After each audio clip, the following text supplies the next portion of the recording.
and welcome to Lily's Reading Nook. I am Princess Lilli, and today is World Read Out Loud Day. So I will be reading all of my lovely great-grandmother Nita's books. We're going to go ahead and jump right into our first book.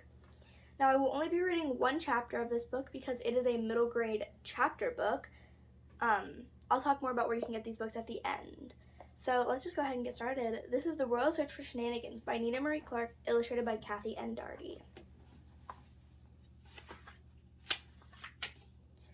Lillian felt her entire body shaking as she hid behind the large flower bed.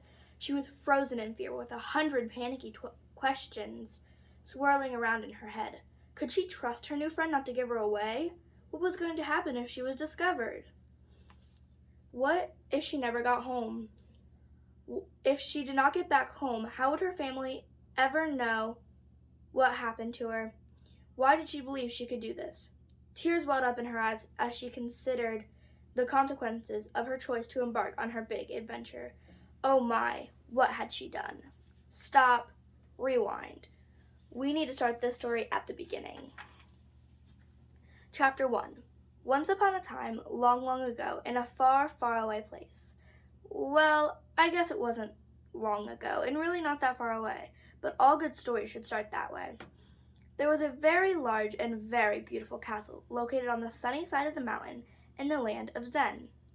Zen was the picture-perfect place to live, never too hot or too cold. Ball games and picnics were never rained out. In fact, rain only fell in the dark of night and never, ever during a full moon. In the land of Zen lived a very special girl named Lillian. This is her story.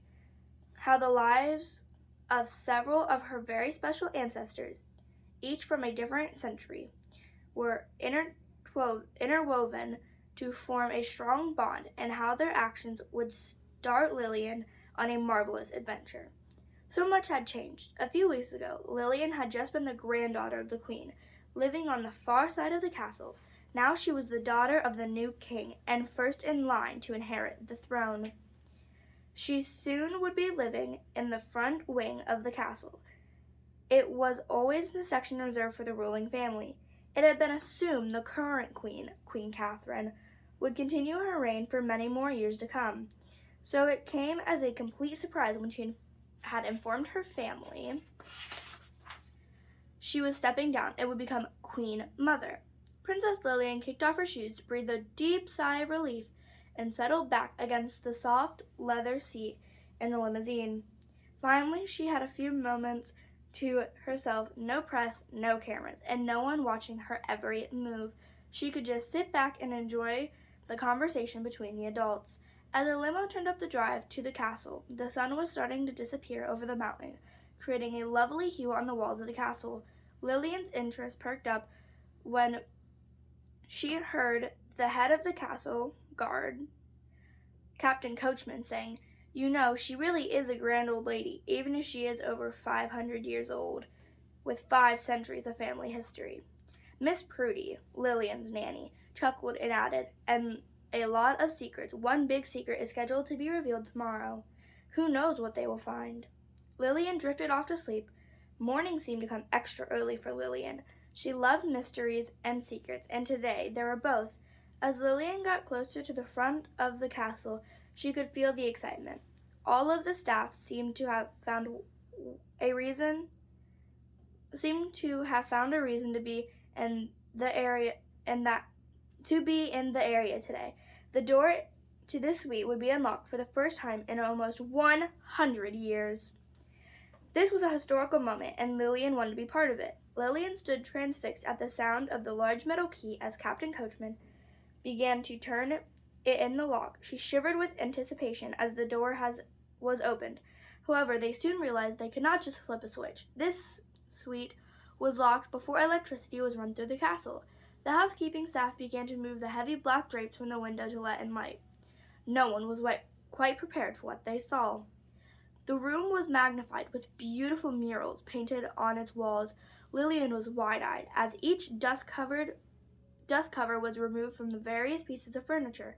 She knew this was where she she was meant to be, and Miss Prudy agreed.